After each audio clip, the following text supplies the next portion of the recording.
what they supposed to do on the field and off the field to be better than it was the day before, you know. Yeah, that's it. Yeah, I think it's just knowing the plays. He's just a lot more confident, you know, being able to have them reps during OTAs, during mini camp.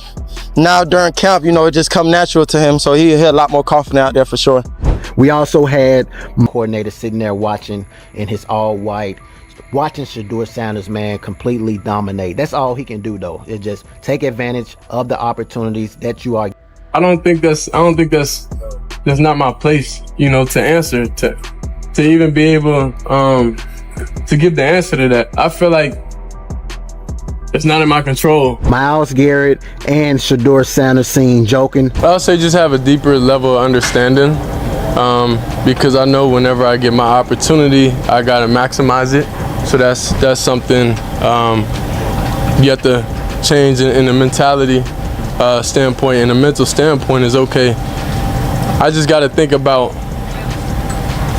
what I could do to get better, even if I'm not getting reps in. What if I told you that the Cleveland Browns have found their franchise quarterback, but they're actively trying to hide him from the world? While everyone's debating who should start, there's a psychological war happening behind closed doors that's more twisted than any game plan you've ever seen. Shedeur Sanders isn't just outplaying the competition, he's exposing a decade of front office incompetence, and they're terrified. I've spent years analyzing NFL politics, and what's happening in Cleveland right now is the most shocking example of ego-destroying opportunity that I've ever witnessed. By the end of this video, you'll understand why Lewis Riddick called this situation much tougher than it looks, and why the Browns might sabotage their own future to protect their pride. The Cleveland Browns have been the NFL's biggest disappointment for over 2 decades. 26 starting quarterbacks since 1999. 26! That's not just bad luck, that's systematic failure. But something extraordinary is happening at their training camp right now that could change everything, and the front office is doing everything they can to suppress it. Shedeur Sanders, drafted in the 5th round, is putting on a clinic that's making everyone else look like they belong in college.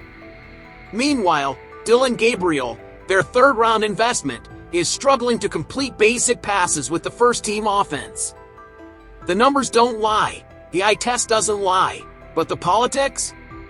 That's where this story gets absolutely insane. I'm going to break down exactly what's happening, why Lewis Riddick's explosive comments reveal the ugly truth about NFL front offices, and how this situation perfectly demonstrates everything wrong with how teams evaluate talent. We'll examine the psychological manipulation, the statistical evidence, and the behind-the-scenes power plays that could determine not just Shedeur's future but the entire trajectory of the Cleveland Browns franchise. Let me paint you a picture of what's actually happening on the field, because the numbers are so staggering they seem almost fictional. On day 4 of training camp, while everyone was watching Gabriel work with the first-team offense, Shedeur Sanders quietly put together one of the most impressive practice performances in recent memory. 8 completions out of 11 attempts. That's a 73% completion rate that would be impressive in a regular season game, let alone a practice session with limited reps and second-string receivers. But here's where it gets absolutely ridiculous. All 3 of his touchdown passes came in red zone situations, the most pressure-packed scenarios where precision and decision-making matter most. Now let's compare that to what everyone else was doing. Joe Flacco, the supposed veteran leader who's been in the league for over a decade, managed just 4 completions out of 8 attempts with 0 touchdowns. Kenny Pickett, who has actual NFL starting experience, went 6 for 10 with 2 scores, respectable, but nothing spectacular. And then there's Gabriel, the golden boy they spent a 3rd-round pick on, working with the premium talent, the first-team offensive line, the top receivers, and he completed barely over 50% of his passes with just 1 touchdown. Think about the absurdity of this situation for a moment. Gabriel gets the Rolls-Royce treatment, the best protection, the most reliable targets, the majority of the practice reps, and he's completing half his passes. Shedeur gets the leftovers, the practice squad players, the guys fighting just to make the roster, and he's threading needles like he's been doing it for years. But it's not just the completion percentage that's impressive. It's the quality of these throws. I've watched the footage, and the ball placement on these touchdown passes isn't just good. It's NFL-ready precision that makes you wonder how 31 other teams passed on this kid multiple times. The first touchdown to Luke Floriero wasn't just a nice pass. It was a textbook example of reading coverage, anticipating the receiver's break, and delivering the ball to the only spot where it could be caught. The second touchdown showed even more impressive qualities. Under pressure from the pass rush, Shedeur stepped up in the pocket, kept his eyes downfield, and delivered a strike that hit his receiver in stride. No adjustment needed, no spectacular catch required, just perfect quarterback play that looked effortless. The third touchdown might have been the most impressive of all. It was a back shoulder throw that required not just accuracy, but timing and trust. The kind of throw that takes years to develop chemistry with receivers, yet Shedeur was making it look routine with guys he'd been working with for just a few days. What makes these numbers even more remarkable is the context. This isn't garbage time against prevent defense.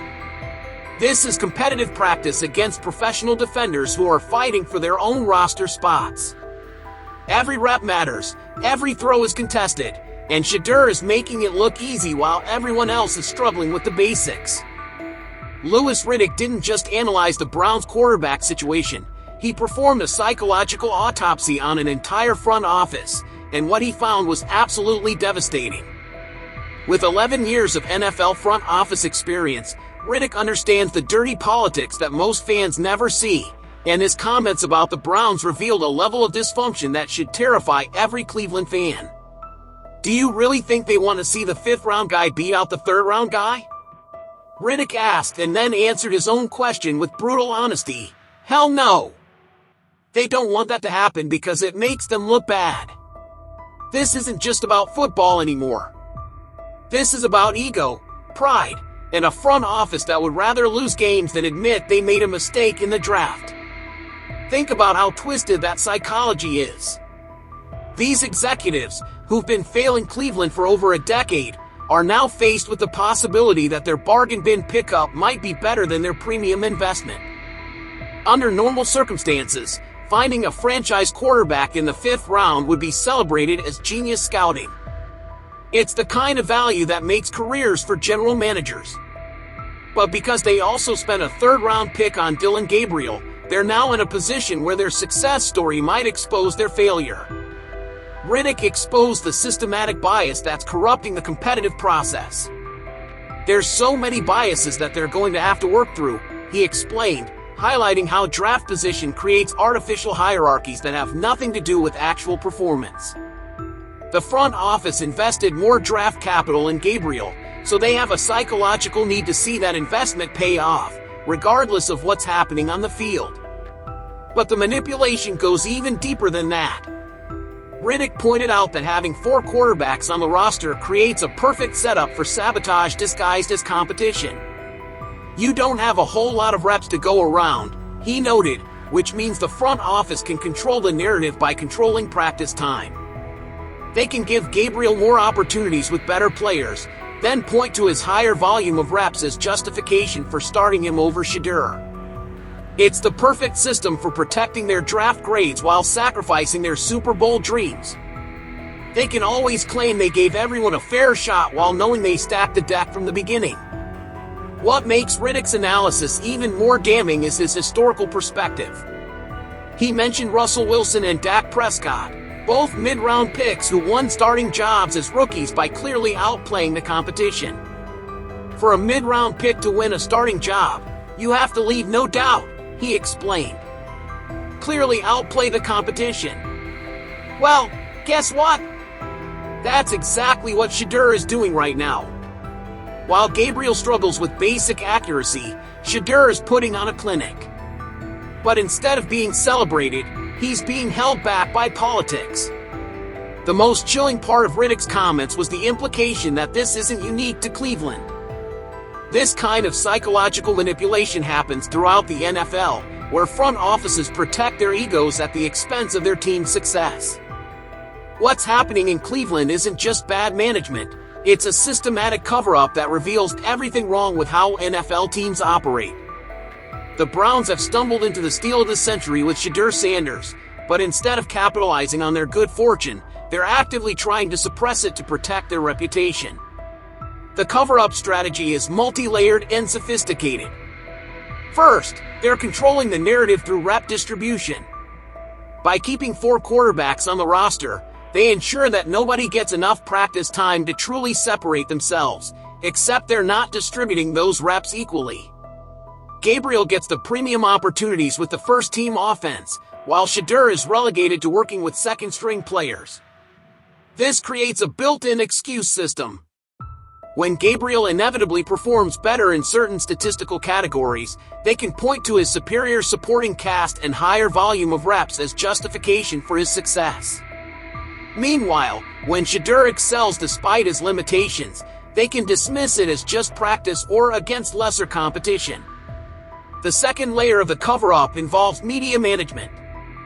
Notice how the Browns haven't been promoting Shedeur's exceptional performances. There are no press conferences highlighting his 73% completion rate or his 3-touchdown day. Instead, they're keeping the focus on Gabriel and the veteran quarterbacks, hoping that Shedeur's excellence flies under the radar.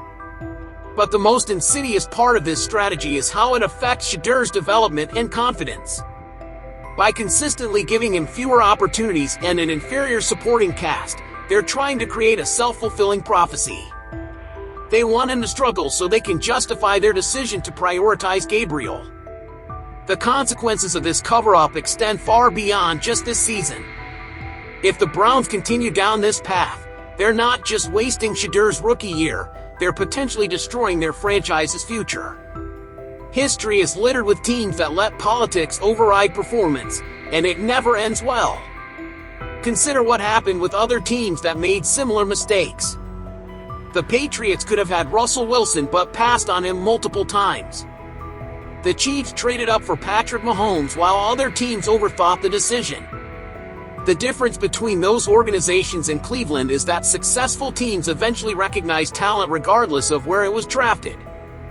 The Browns are at a crossroads right now.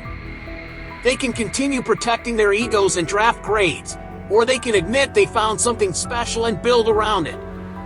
The preseason games will be crucial because that's when millions of fans will see this disparity for themselves. What makes this situation even more frustrating is that it's completely unnecessary. The Browns could easily spin this as a positive story.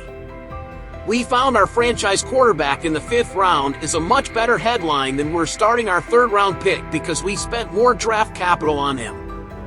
But that would require admitting they didn't properly evaluate talent in the first place, and apparently, that's too much for their egos to handle. Sometimes statistics don't tell the whole story, but in Shedeur Sanders' case, the eye test confirms everything the numbers suggest, and then some.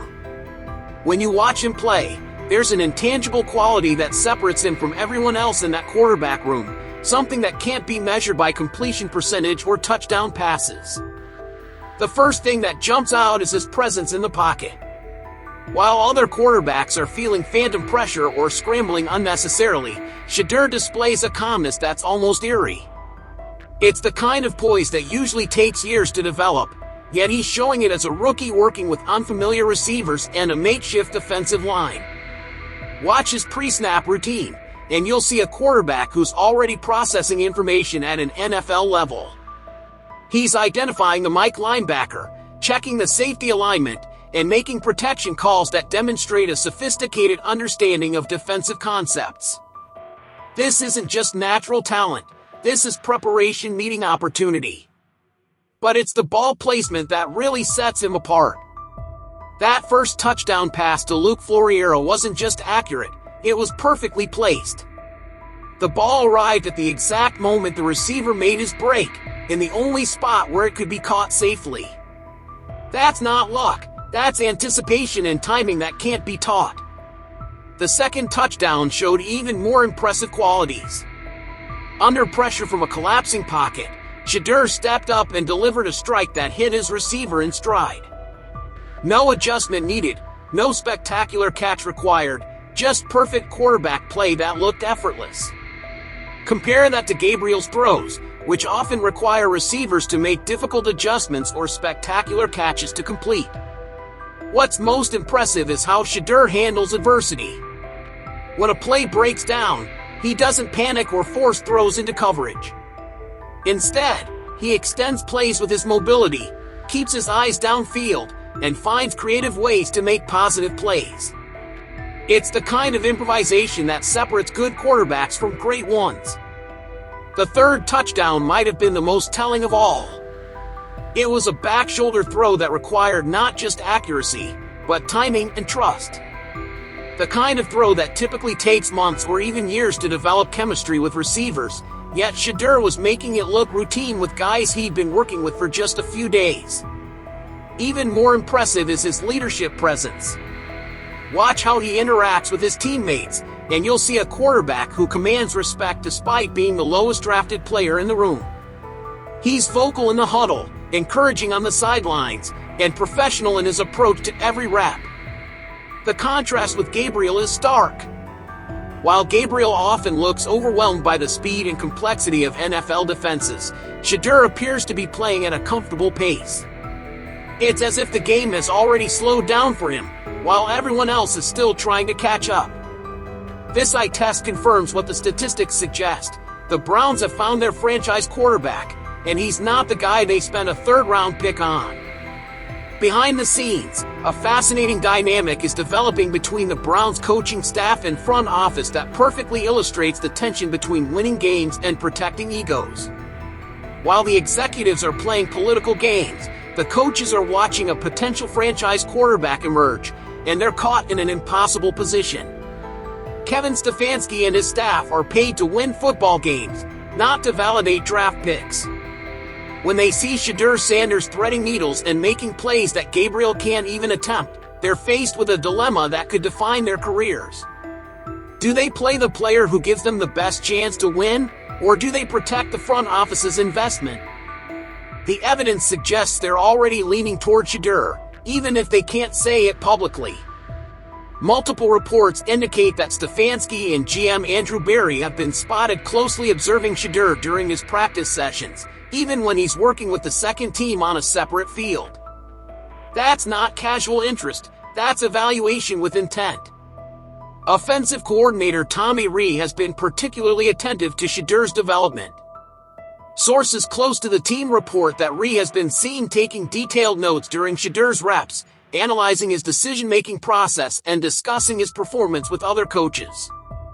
This level of attention isn't typically given to fifth-round picks unless they're showing something special. The coaching staff's body language tells a story that their public comments can't. Watch Stefanski's reaction during Shedeur's touchdown passes, and you'll see the unmistakable look of satisfaction, almost as if he's thinking, "I knew this kid had it." It's the same expression coaches get when they discover a hidden gem that could change their fortunes. But the coaches are walking a tightrope.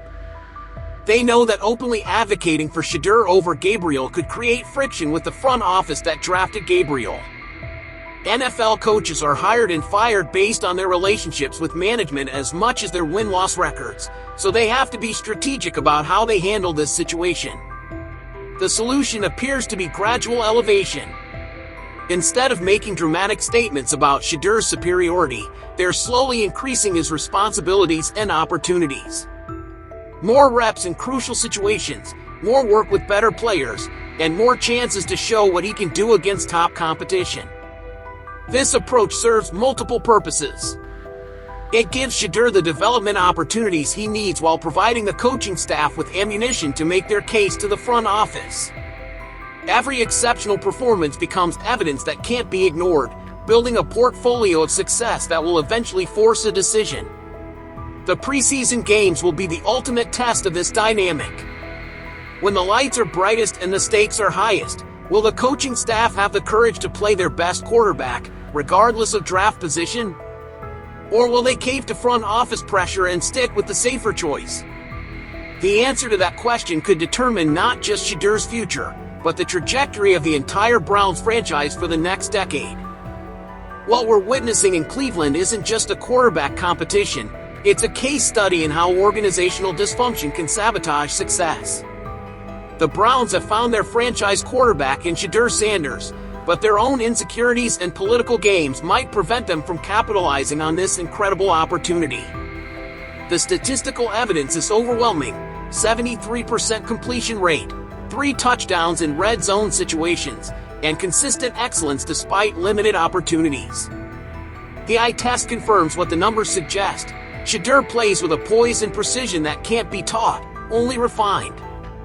Lewis Riddick's explosive analysis exposed the psychological warfare happening behind closed doors, where protecting draft grades matters more than winning games. But here's what makes this story even more compelling: Shedeur isn't backing down from this fight. Every practice, every rep, every perfect throw is building a case that's becoming impossible to ignore. He's turning limited opportunities into highlight reel moments, proving that talent rises regardless of politics. The coaching staff sees it. The veterans respect it. Even the front office knows it, even if they won't admit it publicly.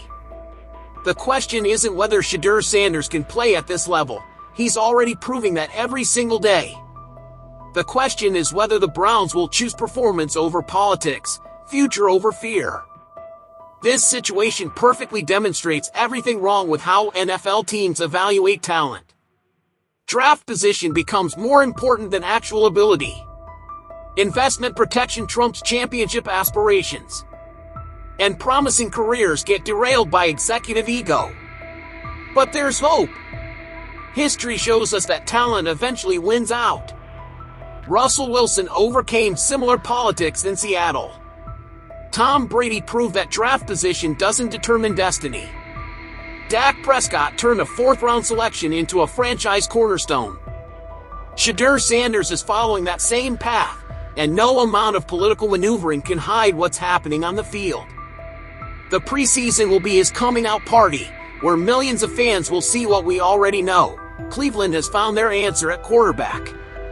The Browns are sitting on a gold mine, but their own pride might cost them their future. What do you think happens when the preseason games start and the whole world gets to see this disparity for themselves?